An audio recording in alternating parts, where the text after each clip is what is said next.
Assalamualaikum warahmatullahi wabarakatuh. Salam sejahtera untuk kita semua. Perkenalkan, nama saya Mulyana. Saya mahasiswa Universitas Cyber Asia.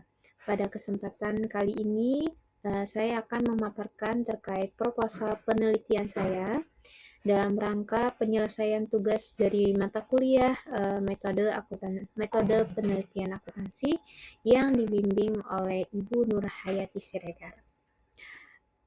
Proposal penelitian saya berjudul Pengaruh Pengembalian Pendahuluan Kelebihan Pembayaran PPN terhadap penerimaan PPN di KPP Wajib Pajak Besar tahun 2022 sampai dengan tahun 2024. Latar belakang yang melatar belakangi pengambilan judul ini adalah penerapan PMK nomor 39 tahun 2018 terkait peraturan percepatan restitusi membuat berat KPP untuk mencapai target penerimaan pajak. Namun di sisi lain, tujuan dari PMK ini adalah untuk mendorong pertumbuhan ekonomi yang dapat meningkatkan penerimaan pajak. Dari sini dapat dilihat bahwa terdapat dua sifat yang kontradiktif ya. Dari restitusi sebagai pengurang penerimaan, tapi di sisi lain tujuan diadakannya PMK ini adalah untuk meningkatkan pertumbuhan perekonomian yang berakibat pada peningkatan penerimaan pajak. Seperti yang kita ketahui bahwa rumus realisasi penerimaan pajak adalah jumlah realisasi penerimaan pajak bruto dikurangi dengan pembayaran SPMKP, kemudian dikurangi dengan SPMIB dan dikurangi dengan SPMPP. Mana yang restitusi ini adalah akan menghasilkan SPMKP, di mana itu akan mengurangi dari realisasi penerimaan pajak.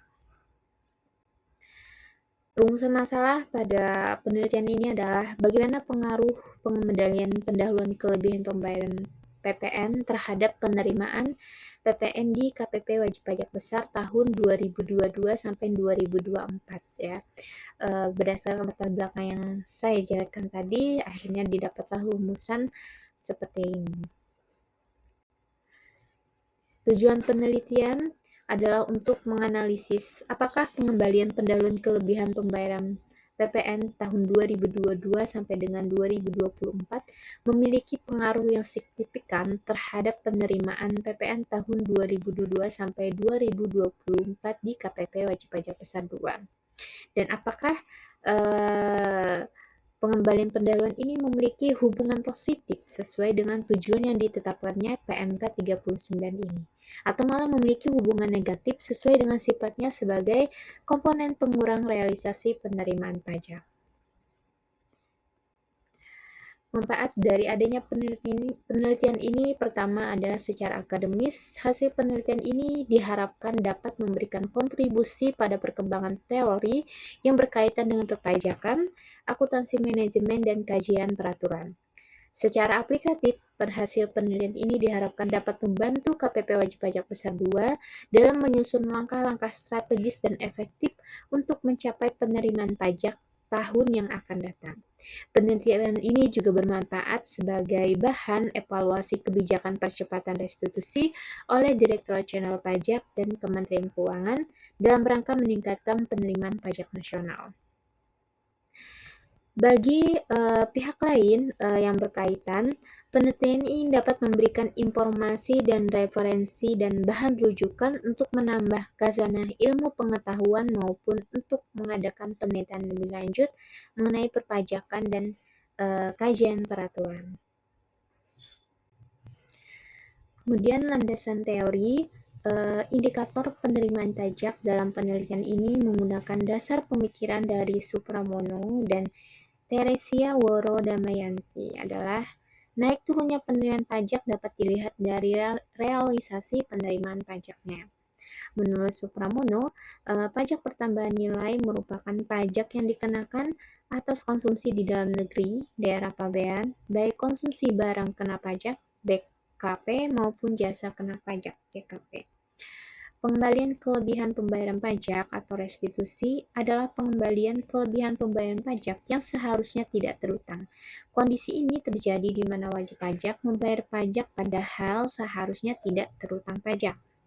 Pengembalian pendahuluan kelebihan pembayaran pajak atau yang disebut dengan pengembalian pendahuluan adalah pengembalian kelebihan pembayaran pajak yang diberikan kepada wajib pajak sebagaimana dimaksud dalam pasal 17C atau pasal 17D Undang-Undang Nomor 28 Tahun 2007 atau pasal 9 ayat 4C Undang-Undang Nomor 42 Tahun 2009. Landasan teori.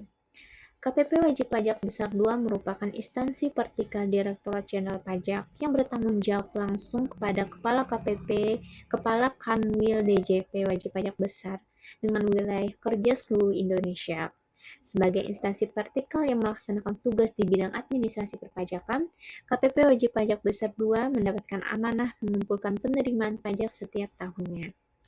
KPP Wajib Pajak Besar 2 menangani 249 wajib pajak besar di seluruh wilayah Indonesia yang bergerak di bidang industri, kendaraan roda 4, pengolahan tembakau, makanan dan minuman, kimia, distributor otomotif, elektronik, logam, kendaraan roda 2, komunikasi, kelapa sawit, penerbitan, televisi, dan sebagainya.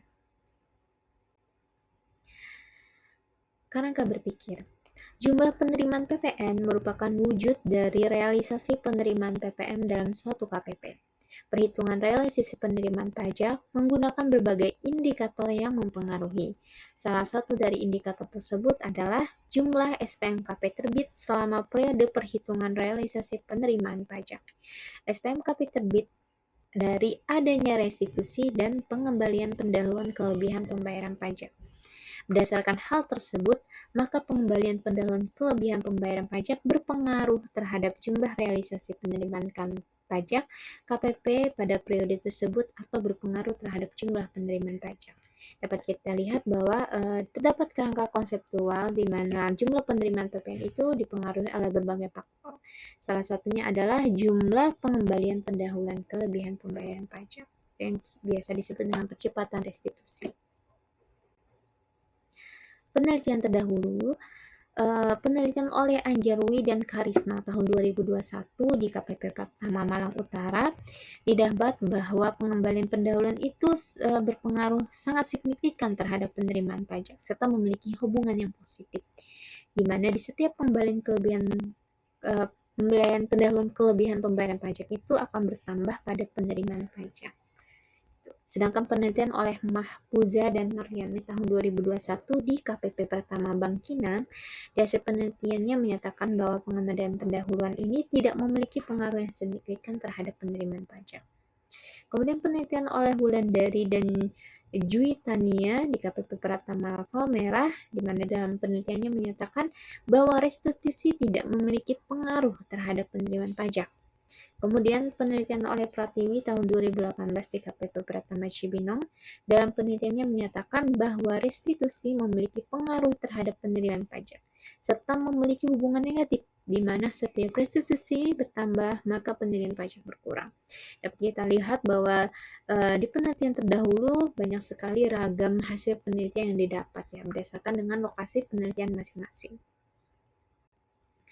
Berdasarkan kerangka berpikir dan juga penelitian terdahulu sebelumnya, kita dapat menarik hipotesis penelitian bahwa pengembalian pendahuluan kelebihan pembayaran pajak PPN memiliki pengaruh signifikan terhadap penerimaan PPN di KPP Wajib Pajak Besar tahun 2022 sampai 2024. Jenis dan pendekatan penelitian. Penelitian ini termasuk jenis penelitian korelasi dengan pendekatan kuantitatif. Penelitian korelasi adalah penelitian untuk mengetahui hubungan dan tingkat hubungan antara dua variabel atau lebih tanpa ada upaya untuk mempengaruhi variabel tersebut, sehingga tidak terdapat manipulasi variabel. Pendekatan kuantitatif adalah penelitian dengan menggunakan data yang bersifat angka, nominal, rasio, di mana data dapat diukur dengan pasti dan jelas. Lokasi, populasi, dan sampel. Lokasi penelitian terdapat pada KPP Wajib Pajak Besar 2.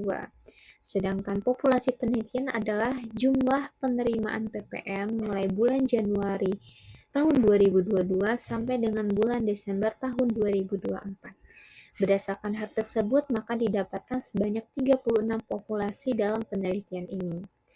Teknik penarikan sampel dengan menggunakan metode non-probability sampling, yaitu jenis sampling jenuh, adalah semua populasi dijadikan dengan sampel, sehingga berdasarkan teknik penarikan sampel dan lama periode penelitiannya, maka jumlah N sampel penelitian ada 36 jumlah penerimaan PPN dan 36 jumlah pengembalian pendahuluan kelebihan pembayaran PPN selama 3 tahun.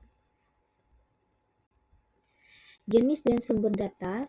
Data yang diperoleh untuk dianalisis dalam penelitian ini adalah sumber data sekunder atau data yang sudah tersedia atau yang sudah dikumpulkan oleh lembaga pengumpul data. Data sekunder ini berupa data jumlah penerimaan PPN setiap bulan dan data jumlah pengembalian pendahuluan kelebihan pembayaran PPN setiap bulan. Di mana data ini kita ambil di lokasi penelitian, yaitu KPP Wajib Pajak Besar 2. Kita dapat mendapatkan data tersebut pada seksi terkait atau seksi pengolahan data ya. Teknik pengumpulan data. Metode pengumpulan data menggunakan metode dokumentasi, yaitu mengumpulkan, mencatat atau mendata, serta mengkaji data dari dokumen-dokumen yang ada, serta catatan, buku transit, surat kabar atau foto yang telah didapatkan, dan studi kepustakaan. Jadi selain kita mendapatkan data sekunder dari lokasi penelitian, kita juga akan mengambil data-data dari dokumentasi yang lainnya, baik itu studi kepustakaan atau dari website atau Google ya, untuk data pendukung. Analisis data. Model analisis dalam penelitian ini adalah regresi linear sederhana dengan menggunakan software aplikasi package for social sciences atau SPSS ya. SPSS ya. Regresi linear sederhana adalah analisis yang digunakan untuk mengetahui pengaruh satu variabel independen terhadap variabel dependen. Jadi di sini analisis ini digunakan untuk mengetahui pengaruh satu variabel independen terhadap variabel dependen ya. Dan penelitian ini yang menjadi variabel independen atau variabel bebas adalah jumlah penerimaan PPN. Sedangkan yang menjadi variabel dependen atau variabel terikat adalah jumlah pengembalian pendahuluan kelebihan pembayaran PPN ya. Jadi sama-sama PPN ya. Baik, kita berakhir pada kesimpulannya adalah kesimpulan penelitian ini berjudul pengaruh pengembalian pendahuluan kelebihan pembayaran PPN terhadap penerimaan PPN di KPP Wajib Pajak Besar tahun 2022 sampai dengan 2024. Di mana penelitian ini menggunakan variabel jumlah penerimaan PPN sebagai variabel independen dan jumlah pengembalian pendahuluan kelebihan pembayaran PPN sebagai variabel dependen. Dari lokasi penelitian kita didapatkan 36 sampel penelitian dengan lokasi penelitian di KPP Wajib Pajak Besar 2. Kemudian penelitian ini menggunakan jenis penelitian korelasi dengan pendekatan kuantitatif, serta metode analisis regresi sederhana untuk menguji hipotesis penelitian. Tujuan penelitian adalah untuk menganalisis apakah pengembalian pendahuluan kelebihan pembayaran PPN tahun 2022 sampai 2024 memiliki pengaruh yang signifikan terhadap penerimaan PPN tahun 2022 sampai 2024 di KPP Wajib Pajak Besar. Baiklah, sekian pemaparan proposal penelitian saya. Semoga ini dapat bermanfaat bagi teman-teman. Terima kasih sudah meluangkan waktu untuk mendengarkan pemaparan ini. Mohon maaf jika masih banyak kurangnya atau kurang jelasnya. Saya akhiri. Assalamualaikum warahmatullahi wabarakatuh.